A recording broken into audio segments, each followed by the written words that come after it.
Folks, welcome to Tough Crowd. I knew it. I was hoping it was Canada.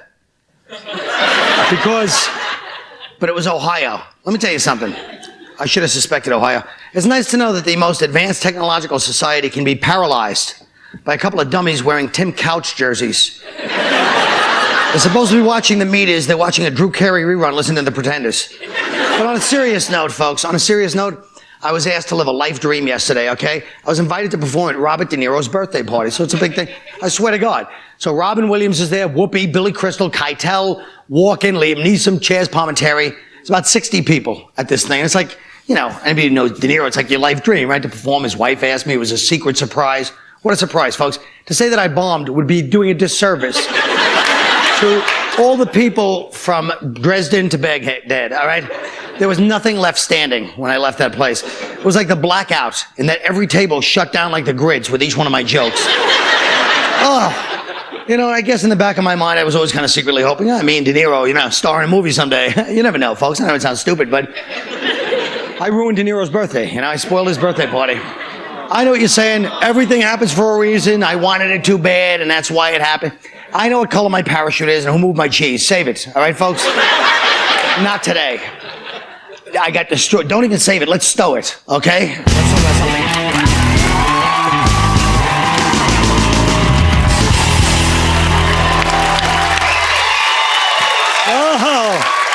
Oh, okay. Guys, blackout. Where were you? What happened? Jim David. I was watching a movie, but I'm glad the lights went out because I ran out of quarters. Nick, you were in town? I was with you for a little while. I ended up going to Jeff Singer, one of the guys that work here. He gave me a pair of his shorts that were like 3 sizes too tight. And I'm sitting on 47th Street, Hell's Kitchen, with tight shorts and work boots in the dark. All I needed was 2 D-cell batteries. I could have got like 3 free hand jobs. You only needed 1. Thank you, Scott. I did what everybody. As soon as I realized what was happening, I just sat down and started getting wasted. Except that I was in LA at the time. So that's a true story. But I was worried about my wife and kids. It was an empathetic thing, yeah. Don't worry, your wife was fine. Oh, come on. Now, wait a minute. I got a big candle. Me? Canada. Well, Canada. I was in Toronto causing it, actually. Oh. So, yeah, I was pissing on the Lake Erie Loop, whatever the hell that was. Oh. But it was nice because, but it was a wake-up call for me because I realized that it's time to get non-scented candles. Because my apartment, by the end of it, smelled like the green room at The View. It's like vanilla, honeysuckle. You know what was amazing is how many, it was like all anybody needs for a blackout is candles and a guitar. Yeah, basically. It was like, I saw rappers singing Kumbaya, they were gangster rappers. An 8-ball helps. I liked all the news coverage for like the next 3 days that described exactly how it happens, just in case the terrorists are like short on ideas. Like all you need's a Twinkie. You can take down the entire power grid. Yeah. Oh. Ridiculous. I'd still say it was 4 Arabs in a barrel going over Niagara Falls. I really believe that. I'm sticking to that story. Barrel of oil? Now, what did you say? Did you see your mayor of Toronto? The guy's he's got an open shirt down here and gold chains. What a proud moment. And he's like, Hawaiian shirt. Hawaiian shirt. He's like, America, they ever take responsibility for anything. Who cares? He kept saying, don't panic! Don't panic! He's such a freak. It's so embarrassing. Swinger, isn't he? Well, Bloomberg was like, I think the people of New York should just remain calm. Remember? He was just. But that's what you need. You need well, like everybody a zombie. did, but that was what was really cool about it was that it was like a cue for everybody to just, Yeah. I mean, like it was like there's a war in Iraq, the economy stinks. I'm gonna sleep on the pavement. Yeah. Okay, the story's 3 days old. Let's turn on the lights and get to story 2, which is, look at this now. You got Schwarzenegger. What happened? All right, look at this. Now, the media has to give equal coverage to all the candidates, right? Like, they have to give it to all, like, even Larry Flint, Gary Coleman. They all have to get the equal amount of time that anybody else gets. Let's say it. Democracy doesn't work. It's over. You know what I mean? It doesn't work. How can you give equal time to 140 idiots that want to run for governor of California in the middle of the thing? Let's just hang it up. What do you think? Well, more importantly, that means they're not going to be showing Schwarzenegger movies now because they can't show all the other things, and I hope that's not going to affect. Kindergarten Cop was supposed to be on TBS this weekend, and I got my whole Saturday planned around it, so this better not affect it. That's the beauty of it. We're not going to see Different Strokes, Last Action Hero. I hope Ricky Lake throws her hat into the ring. And Maury Povich. Yeah. My favorite name running is Cruz Bustamante. Yeah, he's the new sounds like leader. a Spanish brazier. If you say so, silly. What about Rob Lowe? He's the advisor. What do you think, Scott? Well, I don't understand what that means. What's he advising him on? I don't really I understand. was hoping you wouldn't ask me. I didn't because I know. You know, he's going to be like the liaison. You know what he did? How he advised during the Democratic convention that time? You mean when he was screwing the underage girls? Yes, he was advising. Yeah, I think that's what he'll advise them. Make sure you get their ID. He could be the official videographer of the campaign. But what's there to learn? You know, people are saying, how could Schwarzenegger? He's not an expert. What does he know? I mean, it's like it's California. What are the big issues? No, but they do have big issues. The white people hate the Mexicans, and they all want more electricity. That's pretty much it. You don't have to be Henry Kissinger to get your head around that. Well, what about that? What about the fact, don't you think Gray Davis should be like, hey, man, I told you it wasn't my problem. Leave me alone now. Well, the whole thing is it's definitely a little banana republic-y. You know, you don't like his job, so we're going to start firing him. Why don't we just have a military coup? You know, drag him out back, shoot him in the head. I mean, it seems a little primitive. That wouldn't be a bad idea. No, I'm sorry, Paulie. I'm just upset. The guy's got me nervous. It's always time for a Goodfellas line, even though obviously I've fallen from grace. Not that I was ever in grace, so it really doesn't matter. But so what do you guys think? Is it weird that Arnold's like connected with the Kennedys because you're running for a Republican? No. I think it's weird that you're wearing a shirt like the Boy Scout troop leader that turned Jim gay. That is really weird. That's the only. No, I know technically that's not. No, Jim turned the scout leader gay. I wasn't going to bring it up, but Jim, want to rub two sticks together? All right. I want to find out what turns Scott gay. Pardon? No, your breakaway pants are turning me gay right now. He's wearing pants that break away like a solid gold dancer. Really? He's acting all queens on me. Look at this guy. it's like Look at this. How bridge and tunnel That is is this? so. Look at that. That's like the the I didn't buy it. My wife bought it. That's your excuse. Checking it out. Yeah, I want a pair of pants that breaks up like the shuttle. I didn't ask for these goddamn things. Yeah. All of a sudden, the show's Queer Eye for a straight guy. Exactly. All right, you go discover yourself in the commercials. We'll be right back.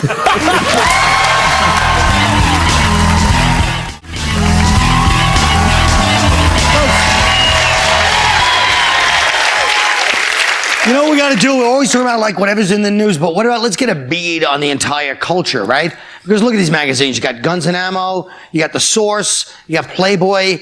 There's a lot of people with a lot of different solutions to how to handle our time in this miserable earth. You know what I'm saying? Guns and Ammo, it's like they got Sauer's 202 takedown rifle. That's the new thing. That's their solution. If you like Guns and Ammo, it's like you get the 202 takedown. They're saying, hey, the world is getting more complex. Where do we go from here? Hey, Sauer, what do you think? I don't know, the 202 takedown, it clears up a lot of ambiguity, you know? This is a scary magazine if you're an animal. They must be sitting there like, geez, how do you keep up with the technology? You know, these guys aren't playing. I'm still using the blend into the trees with my antler shit. And these guys got Sauer making new assault rifles, staying up night thinking. And Guns and Ammo for the younger generation, of course, is The Source. Oh, you're right. These guys, they don't value guns. I take that back. Look, the 3-6 Mafia, Outcast, Bone Crusher. You know, the 3-6, people forget about the 3-6 Mafia. These guys are trying to do their, but why are we so fascinated by guns, violence, ghetto style? Nick, you know what I mean? Look at these magazines. Because you can see all that at your local mall on a Friday night. Oh. That's why we're fascinated. Seriously, we're fascinated because this country came about through guns and violence. Yeah. How do you think we got this country? In a slap fight? I mean, we didn't noogie the Indians for the land. We shot them up, you know? Yeah, we lit them up. Is that it? We lit them up. Yeah. I think violence is America's stand-in for sex, because I think America is a very immature culture about sex, and it can handle. Kids can see people being disemboweled, but God forbid they see a genital. But wait a minute. Yeah. As opposed to Canada? Well, maybe my genitals. God forbid. And I actually agree with that. Yeah. Kids should not see my genitals. But don't you think that that's kind of I mean, people say that all the time. America's violent. It doesn't seem to me like the rest of the world is non-violent. They're all in the middle of wars, genocides all the Not time. everybody. Everybody. Everybody's not. you're And that's not, I'm just saying that America's way of looking at violence is different than most people look at violence. I don't think so. I think America eroticizes violence. I think that the Violence gun is is a erotic. stand-in for the penis. And the, Everything's a stand with a penis for you. except for the penis. Except for the penis. I never let anything. No. A plate of fruit is a stand and a penis for you. No, that's a stand-in for balls. Good point. You could be in the cover of a magazine covered in blood. Right. But God forbid you or had some other fluid on you. But people do. But I mean, I could understand if this was 1950 and you said that. But today, if you look in the magazine stands, it's like over 40, under 15, girls. That's true, but still, That's yeah, what I'm at the saying. I same just time, think it's a people are- cliche. I think it's all a guy thing. I think guys like violence. I think Guys violence like and to sex- blow things up. I mean, like, you know, True. yeah, they do. No, they do. I mean, little boys, what do you play in the yard? You play war, and then if you're Scott and me, you go home and play fun. You know, No, I like. you know what I mean? You play with the guns, and then you put down the guns, and you admire the outfits. It's a guy thing? No, I think violence and sex are connected. I think they've always been connected. How's it a guy thing? Charlie's Angels, I see 3 chicks kicking No, the that's that's still a created guy by thing. men. That's Women about don't- 3 women don't. gorgeous That's not chicks. You don't real. Don't see spit 3. on me, will you? Listen. Jesus, who knows what you've got? No, I tested. I'm negative. No.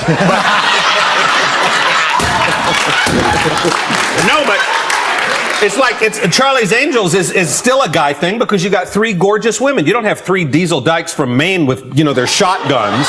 You know what I That's mean? every show. All good-looking people are going to be in show business. Let's quite, it's not. It's Yeah, not but like women people. aren't. But women aren't. Women don't create that. Really? Well, no, Yeah, no, but I'm women- saying. But aside they're from just- that, Wait, is this the controversial point? Men are more violent Right. than women? Well, That's normally really they what I are. know. Yeah, men are don't you violent. think it's ridiculous that everybody's always like, "Oh, America, this is what we've created." This is how the whole world is. If the world wasn't into violence, why would this magazine, these magazines are so popular in other cultures? It's not like we force them and we brainwash the whole world. And maybe in some ways people, it's guys good. love violence all over the world. No, not in Liberia. Liberia has the real thing. They don't have to. Well, pose. Liberia's a perfect example. Would you say they eroticize violence, or it's just No, I wouldn't. I think they have the real thing. They're just trying chopping to escape people's it. heads off? No, I think what's happening about Liberia is so horrifying. They don't think they would want to do that. And I think it's also like white kids looking at black kids doing that, and they just think it's kind of cool. But Really? what's different from the 1930s when people watched James Cagney No, movies? nothing. That wasn't Nothing's racial. different. No, but it still was And here. what's different from like any Indian movies? They make gangster movies in India, in Bollywood. Yeah. He said, letting everyone know. I know. On the national. So I'm saying, those- why are you those making movies- sexy? those Why movies Why are do you not want to that make it violent. white? What's that? Those movies are not that violent. The Bollywood. They are color violent. schemes are. Huh? The color schemes are very Did you ever violent. see the Apu trilogy? They make plenty of violent, good movies, but I'm just saying, to say suddenly it's white kids that want to do this, of course violence has a glamorous aspect to And it. it's sexy. Yeah, so and I'm fun. saying. I think violence So is why fun. would you say People it's miss that America point. when it's really it's humanity? You think the violence is fun, so why are you always complaining about gay bashing? Wait a minute. That's different. Let me tell you something. That leg is And I making me never want to do complain. violence to you. I got to tell you. It takes a man to make No, that there's- comment with that hip. Yeah, there you go. Look at this Playboy. Let's do some more deconstructing. Now look at the Playboy, right? Right. It's the girls of Starbucks. They're really reaching now, right? But because what's exciting is that the amateurs and that you're defiling the corporation Starbucks, like they're so high and mighty, we're taking them down with this The reality symbolic wars. violation of their But women. also, I love when they always group them like that in Playboy. It's like the girls of the DMV or whatever. Like if I see,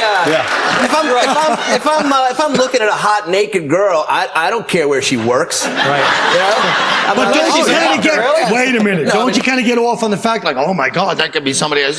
Yeah, but it's not. It's always a chick with always a a- bald patch and a limp serving me my coffee. I'm waiting. I'm Some waiting. people like like that. that. Not a pair of big enough to charge me $5 for a cup of coffee. I also, Unless she's gonna put milk in it. I love that they're always like. What's that? Oh, some Hey, remember chicks this want move it. when you were like 10? Oh, jeez. Yeah. I also love that. I was always a funny kid. All right, this commercial break will be brutish but short. We'll be right back.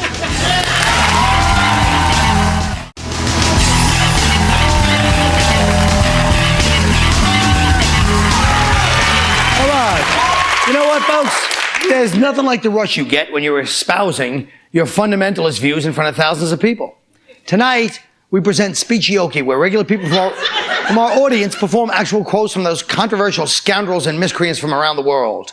Here's a little number from our friend Pat Robertson, as done by Ernest Bing, Betty Binns, and Dave Cush. The feminist agenda is not about equal rights for women. It is a socialist, anti-family political movement that encourages women to leave their husbands, kill their children, practice witchcraft, destroy capitalism, and become lesbians. All right, that was fun. Now, here's a real crowd pleaser from Saddam Hussein, as done by Patty Brooks and Robert Jean-Pierre. The aggressors will flee from what is right and be damned along with their devils. Faith and honor will brighten the faces of the mujahideen, men and women. Jihad, our brothers for within, are one of two good deeds for the sake of God and great principles. Hit them, fight them. They are evil aggressors, stand by God. You are victorious and they are defeated. Smoker Patty! That's right. Smoker Patty! All right, let's get sentimental. Here's Kobe Bryant, as done by Marion Marcus, Andrew Jones, Sarah Croteau, and Barbara Cohen. I'm a human being. I'm a man just like everybody else. I mourn, I cry, just like everybody else. And I sit here before you guys, embarrassed and ashamed for committing adultery. And you know, if I could go through the feeling of, if I could just turn back the hands of time.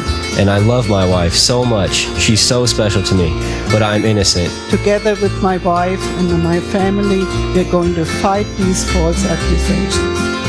All right, now, that one, yeah, it brings a tear to your eye. And finally, we've got quotable superstar Mike Tyson, as done by Linda White Goodman, Eric Aval, and Ying Binns. Every now and then, I kick your ass and stomp on you. And put some kind of pain and inflict some of the pain on you because you deserve to feel the pain that I feel. I wish that you guys had children so I could kick them in the head and stomp on their testicle. So you could feel my pain because that's the pain I have waking up every day. Iron Mike always brings out the good in all of us. We'll be right back after this.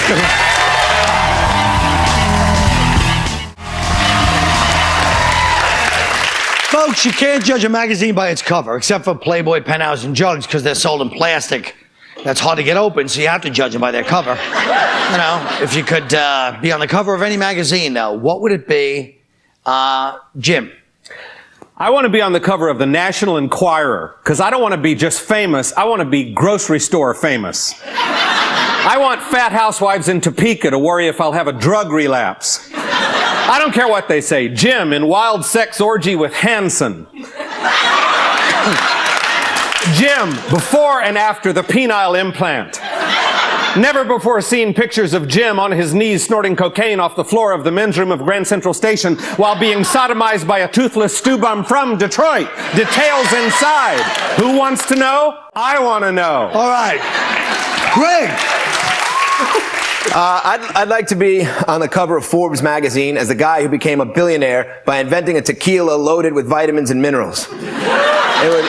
It would improve your liver function and driving skills. The more you drank, the more your wife would love and appreciate you. But most importantly, it would give you all the fun of a regular tequila buzz, except that it would wear off instantly if you're about to have sex with a 400-pound Denny's waitress at 5 o'clock in the morning. All right. Scott. I would want to be on the cover of Playgirl magazine in a pictorial entitled The Boys of Tough Crowd. Inside, there would be pictures of Colin and Jim Norton having a pillow fight in their dorm room. Well, Nick and I chased each other around the halls of our residence, giggling and hitting each other with water balloons. Naturally, as these things always do, it would lead to group sex in a hot tub. And then the four of us would fall asleep on a big canopy bed. The final image would be me waking up in the middle of the night to see Judy Gold taking Nick with a bod. Judy and I would wink at each other, then I'd close my eyes and sleep like a baby, or a comic with a pilot deal. Oh. Well, what do you have to say to that, Crocodile Hunter? All right, ready? If you had a magazine, Nick. I've always wanted to know, Nick, magazine. The magazine I'd like to appear on would be Glamour, because there's a good chance Britney Spears reads it when she's sitting on the bowl. There will be my face in her lap, smiling up at her as she unleashes a dainty-sized turd consisting only of 2 bar olives and a half a protein bar. Then as she goes to wipe herself, she unknowingly turns the magazine over. My face literally inches from a triangle, so perfectly groomed, it looks like something out of the Field of Dreams. She stands up and flushes the odorless nugget and carries me out, pressed against her chest. Oh, that's the show, folks. That's the show. Keep that image in your mind for the rest of the night. The odorless nugget of Britney Spears. Good night. Oh.